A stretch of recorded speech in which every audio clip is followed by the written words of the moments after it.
Bonjour à tous, aujourd'hui grande interview dans Smart Tech. On va parler avec Valérie Nouvelle du rapport qu'elle a rendu pour demain une France avec des territoires connectés et durables. Et puis nous aurons rendez-vous avec le regard d'un advisor qui nous dira pourquoi il est convaincu que les certificats numériques sont l'avenir de la sécurisation de nos transactions en ligne. Mais d'abord, je vous propose un sujet santé. On va regarder comment l'IA peut permettre de découvrir de nouveaux médicaments. C'est la séquence 3 questions A dans Smart Tech. Alors, une nouvelle plateforme est née qui va permettre de découvrir de nouveaux médicaments et cela grâce à l'intelligence artificielle. Bonjour Yann Gaston-Maté, vous êtes le cofondateur et le PDG d'Ictos, donc société d'intelligence artificielle qui travaille justement sur l'innovation, la recherche de médicaments, notamment dans le domaine du cancer, je devrais dire des cancers, peut-être certains cancers en particulier? Pas certains cancers en particulier, on est intéressé en général par la découverte de médicaments dans de nombreuses maladies, plus particulièrement dans le cancer. Mais notre plateforme permet en fait de s'attaquer à toutes sortes de maladies. Et donc, on n'a pas fait de choix. Pour lesquels on n'arrive pas à trouver les bons traitements? En fait, la problématique fondamentale à laquelle on s'attaque chez Ictos, c'est de résoudre la difficulté pour des chimistes, des chercheurs chimistes, de trouver rapidement, facilement et à faible coût des molécules susceptibles de répondre à un besoin thérapeutique en s'attaquant à une cible biologique pour traiter une maladie. Et en fait, très classiquement, ça prend des années, des millions d'euros d'investissement d'arriver à trouver ces molécules et souvent les projets échouent. Et donc c'est là que l'intelligence artificielle vient jouer un rôle? Exactement. Grâce à l'intelligence artificielle, on est capable d'explorer plus rapidement et plus efficacement ce qu'on appelle l'espace chimique et de trouver ainsi plus facilement des molécules qui sont susceptibles de répondre au cahier des charges des chercheurs. Plus facilement, plus rapidement? Plus rapidement, extrêmement plus rapidement. Avec l'intelligence artificielle qu'on développe chez Ictos, on peut accélérer, gagner des mois très importants dans l'identification de ces bonnes molécules et aussi réduire le coût de ces expériences et réduire le taux d'échec. Donc c'est vraiment ce qu'on fait chez Ictos depuis des années et des années. Alors, je ne l'ai pas dit, mais vous êtes une société française basée à Paris. Vous venez de réussir une levée de fonds de 15 millions d'euros, 15 millions et demi, oui. En série A, donc pour lancer cette plateforme, Ictos Robotics. Quels sont vos espoirs? Pas forcément à long terme. Moi, ce qui m'intéresse, c'est de savoir à court terme, très rapidement, qu'est-ce qui va se passer? Très bien. En fait, cette plateforme Ictos Robotics qu'on est en train de développer, elle combine des technologies d'intelligence artificielle qu'on développe depuis plusieurs années chez Ictos avec une plateforme robotisée pour automatiser la synthèse des molécules. Parce qu'on s'est rendu compte que c'est une bonne chose d'être capable d'imaginer des molécules intéressantes très vite grâce à l'IA qui ont plus de chances d'avoir de bonnes propriétés et ainsi de faire progresser le projet. Mais il est aussi nécessaire de réduire le temps de synthèse. Car le temps nécessaire finalement pour fabriquer la molécule au laboratoire et générer des données expérimentales, souvent il est beaucoup trop long. Et on s'est dit qu'il était indispensable non seulement de jouer sur l'imagination, la conception de la molécule, mais aussi sur sa réalisation. Et c'est tout l'objectif d'Ictos Robotics, de coupler intelligence artificielle et automatisation robotique.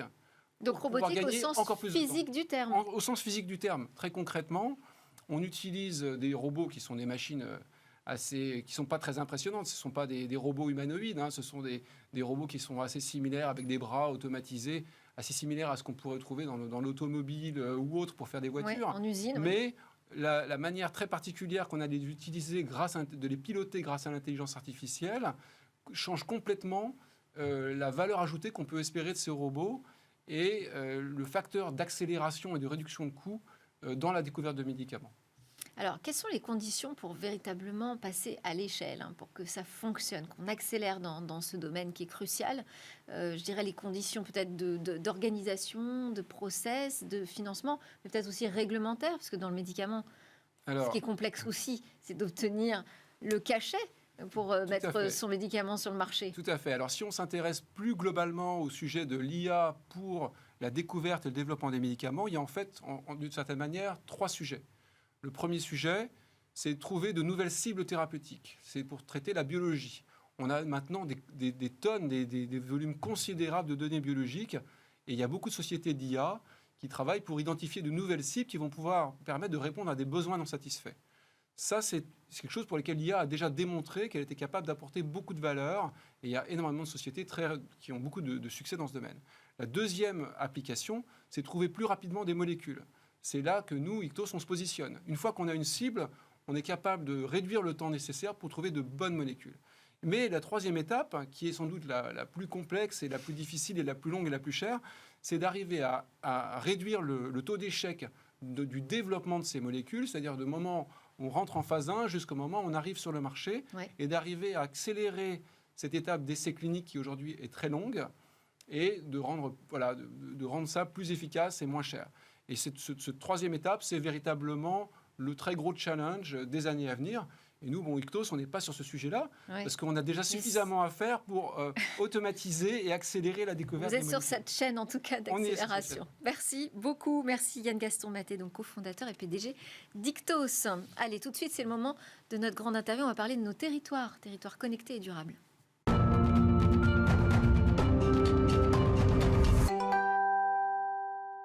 Alors, on va parler des politiques publiques aujourd'hui avec mon invité, les politiques publiques et le numérique dans les territoires. Bonjour Valérie Nouvel. Bonjour.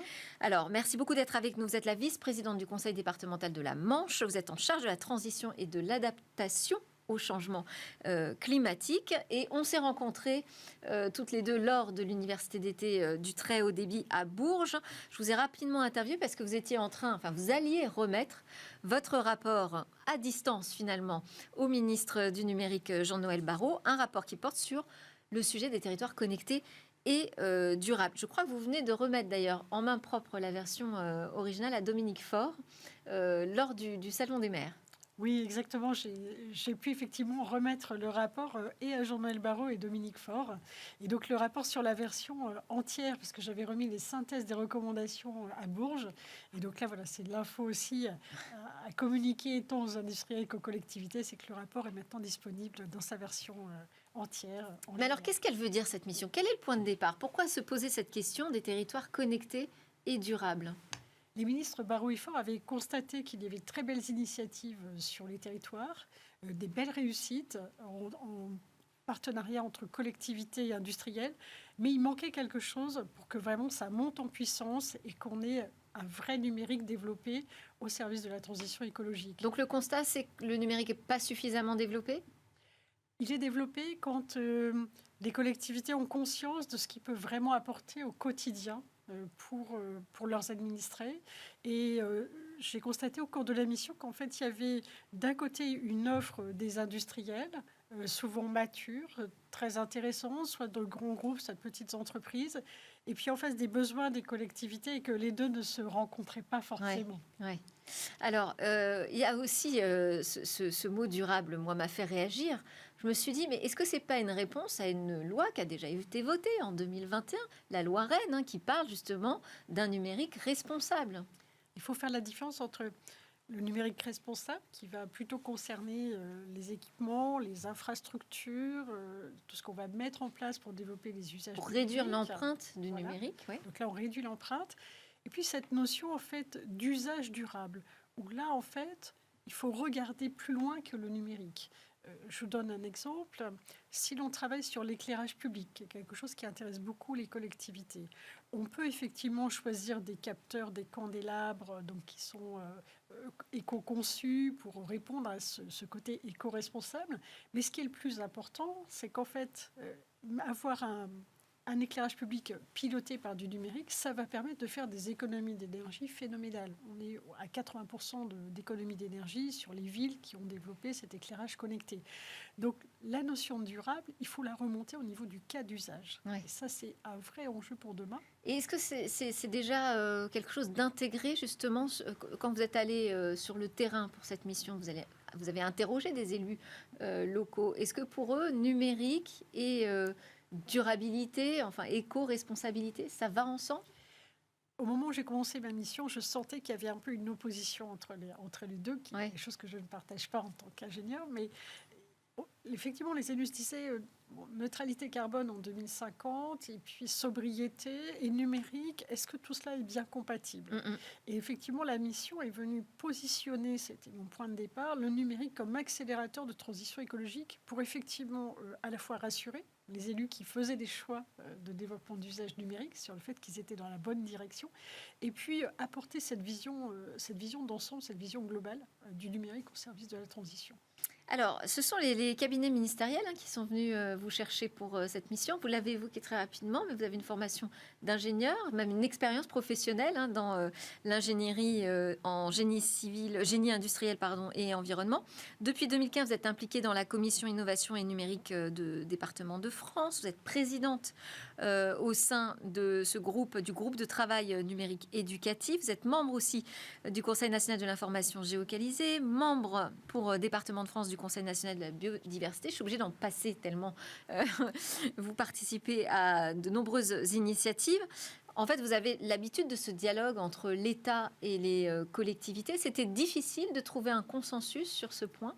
En fait, j'étais très heureuse de la mission parce que c'est rare qu'il y ait effectivement deux ministres, vous voyez, un du côté de l'économie, un autre du côté des collectivités, qui aient l'idée de travailler ensemble. Ouais. Et il y avait une vraie volonté des ministres Barrot et Faure de faire remonter des initiatives des territoires. Et ça, c'est extrêmement important au moment où Elisabeth Borne parle de territorialisation de la planification écologique. Ouais.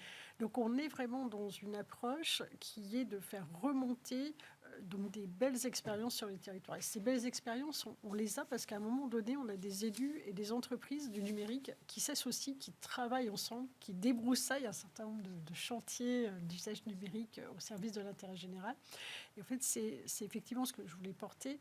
Et en étant, comme vous l'avez dit, dans plusieurs instances où en fait, il y a une cohérence dans tout ça, parce qu'à chaque fois, c'est numérique, environnement, et faire le lien entre les deux. Et finalement, ce fil conducteur, c'est la transition écologique. Je voulais aussi montrer qu'on était sur un nouveau mode de développement économique aujourd'hui en France. Oui, mais est-ce que c'est facile justement de convaincre ces collectivités sur ce sujet du territoire plus connecté, davantage de services numériques, tout en ayant cette conscience de l'impact environnemental? Quels ont été les retours que vous avez eus lors de cette mission? Il faut d'abord comprendre le fonctionnement des élus. Donc, effectivement, moi, étant professionnelle et ayant décidé de m'engager comme élu à un moment de mon parcours aussi, les élus ont en commun cet engagement à essayer tous les jours d'améliorer le quotidien de leurs administrés. Oui. Donc, eux, ils ne se posent pas la question de développer un territoire connecté. Ils se posent la question de demain, comment mes habitants vont pouvoir vivre plus confortablement. Vous avez parlé de l'éducation, comment les collégiens, pour un département, vont être dans un collège qui leur permet effectivement d'apprendre dans des bonnes conditions. Et c'est à travers ça, ce prisme finalement qui est empreint d'humanité, de service aux habitants, qu'ils vont se poser la question en quoi le numérique peut m'aider. Et ça, c'est quelque chose que j'ai constaté pendant la mission, c'est que les industriels redoublaient d'efforts pour dire aux élus que leur solution numérique était pertinente, intéressante, mais en fait, en face, les élus, eux, étaient tournés vers les habitants. Et c'est pour ça que les deux se rencontraient difficilement. Et comment est-ce qu'on peut faire? Alors, on va peut-être arriver après à vos recommandations, mais peut-être déjà nous dire quels sont les territoires que vous êtes allés visiter. Est-ce que c'était des territoires justement qui pouvaient servir de modèle, des territoires très en retard? Qu'est-ce que vous avez vu sur le terrain? Alors, j'ai choisi délibérément d'aller voir les territoires qui, vous voyez, aujourd'hui, se sont dit, allez, je me lance, je développe des usages numériques. Parce qu'il y en a effectivement, il y a des pionniers depuis de nombreuses années qui, je pense, chaque fois qu'il y a une étude, une mission, on va les voir, leur demander ce qu'ils font. Et en fait, j'ai choisi de voir ceux qui démarraient pour voir ce qui avait tout d'un coup déclenché en fait, leur intérêt pour les usages. Bon, sans surprise, c'est lié au développement des infrastructures chez eux, lié au New Deal. Mais j'avais besoin de savoir pourquoi ils s'étaient lancés. Et puis, j'ai aussi été voir des territoires pionniers quand, en fait, ils permettaient d'illustrer des recommandations que j'avais envie de porter au niveau national. Et donc, j'ai été voir ces territoires que j'ai dénommés dans mon rapport les territoires inspirants. D'accord.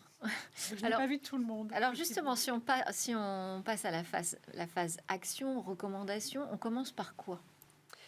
Alors tout d'abord, il y a un discours des industriels qui disent, eh bien, écoutez, nous, on a des solutions matures, mais il faudrait nous donner une visibilité du déploiement dans le temps, une visibilité sur les volumes, de façon à ce qu'on puisse avoir une vraie offre industrielle. Donc ce besoin de planification, il était très fort dans les demandes des industriels. Et du côté des collectivités territoriales, il y avait aussi une demande de dire, à un moment donné, avec l'État, on s'est retrouvé autour du plan France très haut débit. Ça a été une politique d'aménagement du territoire, le déploiement de la fibre dans toute la France. Eh bien, aujourd'hui, les usages, pour nous, c'est une vraie politique d'aménagement du territoire. Donc, j'ai vu cette nécessité de planification des deux côtés. Et en fait, je me suis appuyée sur ce qu'on appelle le STRADET, le schéma en fait régional de planification des territoires, porté par les régions, parce que c'est un outil qui existe, que tant les industriels que les collectivités connaissent. Donc je me suis dit que c'était le meilleur moyen d'avancer rapidement sur une planification. Et cette planification régionale, elle a l'avantage ensuite de redescendre sur les départements, les communes, donc vous voyez, très finement sur le territoire. Donc c'est pour moi le point d'entrée fort pour commencer à avancer ensemble. Donc on s'appuie sur un dispositif existant. Et vous avez défini 4 chantiers prioritaires en partant justement des usages, des besoins de services au public. Oui, alors au début, en commençant ma mission, on m'a envoyé tout un tas de schémas avec 30, 40 usages numériques dans tous les sens, parce qu'effectivement, le numérique, on le retrouve dans beaucoup de domaines. Oui. Hein. Et en fait, j'ai fait le choix d'en prendre 4, parce qu'en fait, pour moi, ils correspondaient aux 4 préoccupations majeures des élus pour l'instant. Et puis, il y avait derrière aussi un texte réglementaire qui donnait une dynamique. C'est pour ça que j'ai retenu l'éclairage public, parce qu'en fait, ça intéresse beaucoup les collectivités. Actuellement, 40% du fonds vert dédié à la transition écologique est mobilisé par les élus pour de l'éclairage. Oui. Le premier chantier, l'éclairage public. Ouais. Le deuxième, la rénovation du bâtiment, puisque tout le monde est soumis au décret tertiaire, donc il doit donner une ligne d'amélioration des bâtiments jusqu'en 2030. Donc en fait, c'est quelque chose qui est obligatoire. Donc, ça tire pareil à un usage mature. La prévention et la gestion des risques. Vous l'avez dit, je suis des départements de la Manche, je sors d'une tempête, et où il a fallu effectivement éprouver la résilience du territoire. Et les outils numériques sont extrêmement pertinents pour organiser une gestion de crise, prévenir les risques. Et je sais que c'est un sujet qui intéresse beaucoup et les élus et les habitants au quotidien. Et puis un 4e chantier sur la gestion de l'eau, parce que vous savez qu'il a été annoncé le grand plan de l'eau, et dont se sont saisis tant les territoires que les industriels, parce qu'on a aujourd'hui une prise de conscience de l'importance de la ressource.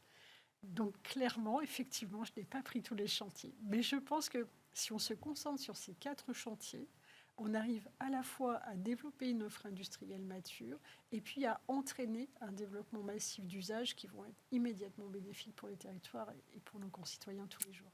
Alors ça, c'est donc tout ça est formalisé dans le rapport, précisé, documenté, mais quelle est la prochaine étape? Comment on passe à l'action, encore une fois? Qu'est-ce qui va se passer là? Ce qui est important, c'est déjà... Est-ce que vous avez eu des engagements du côté des 2 ministres, par exemple? Oui. Déjà? Oui. Déjà, oui. Donc déjà, effectivement... ce qui est important, c'était pour moi, dans un premier temps, l'accueil qui a été effectivement réservé à ce rapport. J'ai eu à cœur de poser sur la table un certain nombre d'options, de postulats qui ont été bien accueillis, qui sont aujourd'hui repris par les collectivités et les industriels, qui me confirment qu'on est dans la bonne direction. Et donc, ça crée en fait autour des recommandations une volonté d'avancer qui n'a pas échappé aux 2 ministres. Et à partir de là, il importe, comme aujourd'hui, il y a aussi la territorialisation de la transition écologique, d'articuler en fait la mise en place de ces recommandations qui, du coup, vont être très concrètes. Donc, votre rapport, il arrive à un moment, vous pensez à un moment clé finalement?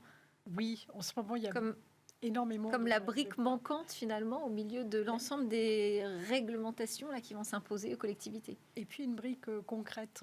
Oui. C'est ce qui m'a été dit. Alors, je voulais quand même qu'on fasse un petit focus. Ça m'a interrogé. Vous prenez les jumeaux numériques territoriaux souverains co-construits entre l'État et les collectivités. Alors, expliquez-moi. Alors, un jumeau numérique, c'est très simple. C'est votre territoire réel sous forme numérique. Donc, ça vous permet, donc l'exemple notamment de territoire inspirant que j'ai cité dans mon rapport, c'est la Vendée. En fait, la Vendée dispose, on va dire, d'une Vendée en forme numérique. Donc, Ouais. ça veut dire que vous avez effectivement notamment les maisons, toutes les maisons, toutes les circulations. Vous êtes capable de savoir si la maison a un rez-de-chaussée, un étage, une toiture. Donc, vous pouvez coupler ces données-là avec un cadastre solaire pour savoir le potentiel de photovoltaïque. Et puis, si vous avez besoin de faire intervenir les pompiers, vous pouvez aussi davantage, vous voyez, les guider. Mais c'est dans très cette vie onéreux numérique. de construire un jumeau numérique de son territoire. Alors, c'est toujours un investissement fort au départ. Ouais. Hein, donc ça, c'est vrai.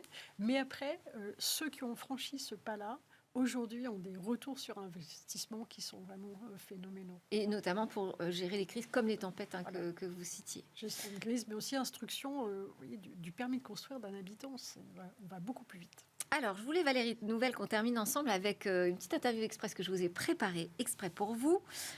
Donc, ce sont des questions très binaires. Oui ou non, on a besoin de davantage de numérique dans les territoires? Oui.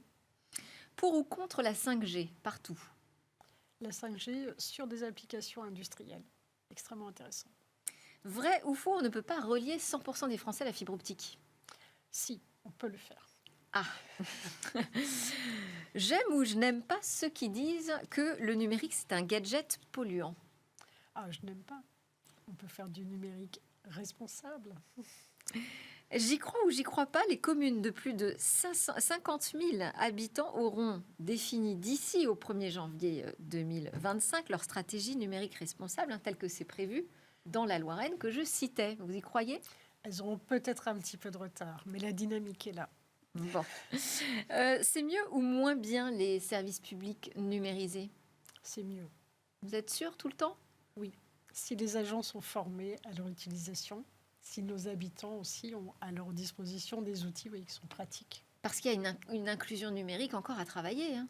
Oui, mais le jour où on fera des applications aussi conviviales que des jeux vidéo, je pense qu'en termes d'inclusion, Ok. on fera un grand pas. Donc c'est mieux, enfin ce sera mieux si. Rêve ou cauchemar, l'accélération dans l'intelligence artificielle? Eh bien, rêve si on la maîtrise au niveau éthique.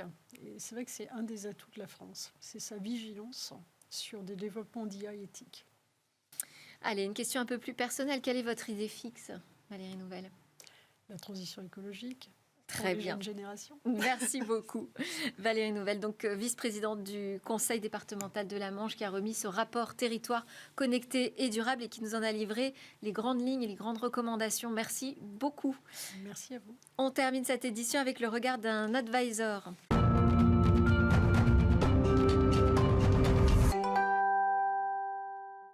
Et c'est notre rendez-vous avec Hervé Lejoin, advisor. Bonjour Hervé. Aujourd'hui, Hervé, on va parler de Digitalberry, donc solution française de gestion de certificats numériques. En tout cas, vous croyez vraiment en cette innovation et vous allez nous dire pourquoi. Mais d'abord, je vais vous poser la question quand même de qu'est-ce qu'un certificat numérique?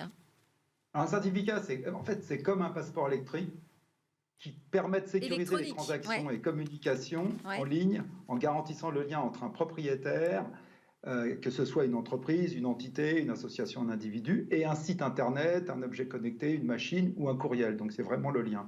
Cela sert entre autres à s'authentifier, à chiffrer des données, mais aussi à signer électroniquement des documents, comme le fait votre notaire. Alors concrètement, c'est quoi? C'est un fichier, en fait, c'est un fichier électronique qui combine à la fois des informations d'identité et une clé cryptographique qui va permettre de chiffrer les communications. Le plus connu, le nom qu'on connaît tous un peu, entre guillemets, c'est le certificat SSL ou le certificat TLS, qui sont les deux certificats les plus connus.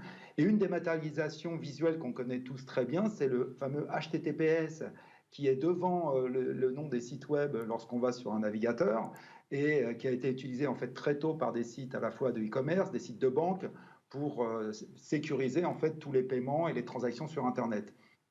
Et ça garantit, en fait, qu'est-ce que ça garantit? Ça garantit que ce certificat, que toutes les informations qui circulent entre finalement votre ordinateur et le site sont chiffrées et donc entièrement sécurisées. Mais, donc, oui. Mais juste comment on se procure ce certificat numérique, Hervé? Alors, ce certificat numérique, en fait, il est fourni par une autorité de certification. Donc, ça peut être des sociétés privées, mais elles sont certifiées. En fait, elles agissent comme un tiers de confiance, comme à l'image d'une préfecture ou d'une mairie qui va délivrer vos papiers d'identité. Donc ça veut dire aussi il y a de la fraude. Aussi, à chaque fois, pour une société, parce qu'il y en a qui sont petites, qui souhaitent se procurer un certificat, il faut bien se renseigner sur la société ou cette autorité de certification pour éviter une fraude. Donc, et ce certificat, en fait, il contient un certain nombre d'informations comme l'URL du site à certifier, les coordonnées de l'entreprise ou de l'entité, la clé de chiffrement public, le nom de l'autorité de certification, sa signature et la date d'expiration du certificat. Donc, si je vous suis, de toute façon, toutes les entreprises, les organisations devraient s'équiper de solutions de certificats numériques.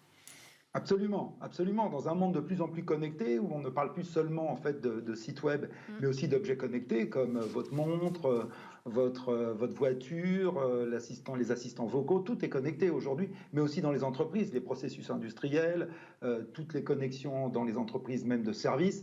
Les enjeux de cybersécurité sont majeurs et la confiance au cœur de ces enjeux.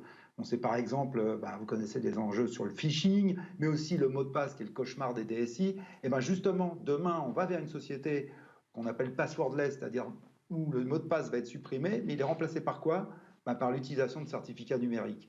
Donc, et on sait bien aussi que les hackers aujourd'hui attaquent des entreprises, des organisations, des gouvernements. Et ils pénètrent en fait, c'est comme pénétrer dans votre maison et aller dans chaque pièce. Et à partir du moment où ils ont pénétré, ils vont pouvoir laisser là un fichier, là un ransomware et autres. Et la façon en fait de gérer ça, c'est de mettre des verrous à toutes les portes, à tous les tiroirs, à toutes les clés pour vraiment être sûr et mettre en sécurité la maison. Et ça, c'est fait grâce à des certificats numériques. Alors, parlez-nous de Digitalberry, là, que vous avez rencontré. Alors, Digitalberry, en fait, c'est une société, elle répond à ces enjeux. C'est une société 100% française qui a été créée par des experts de la confiance numérique, qui est soutenue par la BPI, par la région Sud et financée par des investisseurs français. Et l'expertise, l'innovation et la sécurité sont au cœur, en fait, de leurs valeurs. Et la solution est 100% souveraine. Alors, ils proposent une solution, en fait, de gestion automatisée des certificats numériques, appelée BerryCert, et qui est absolument nécessaire lorsque vous gérez plusieurs centaines, plusieurs milliers, voire plusieurs dizaines de milliers de certificats, ce qui est courant aujourd'hui dans une grande entreprise. Et pour prendre un exemple bien connu, vous ne voulez pas vous retrouver avec un site internet injoignable parce que votre certificat a expiré, ce qui arrive très souvent dans beaucoup d'entreprises, et donc il n'a pas été renouvelé. Et bien ça n'arrivera plus avec BerryCert. Donc ils apportent de la visibilité au DSI, au RSSI, donc les responsables de sécurité, et font gagner beaucoup de temps aux équipes de sécurité qui, malheureusement, aujourd'hui, sont très occupées. Donc leur vision, c'est d'être vraiment l'acteur de référence pour la gestion des actifs de sécurité, tout en apportant la meilleure expérience de sécurité à leurs utilisateurs. Ah oui, important d'avoir les deux. Merci beaucoup. Merci Hervé Lejouan, advisor, qui vient partager son regard et ses découvertes dans Smart Tech. Merci à vous de nous suivre très régulièrement sur la chaîne Bismart et puis aussi en podcast. À très vite sur Bismart.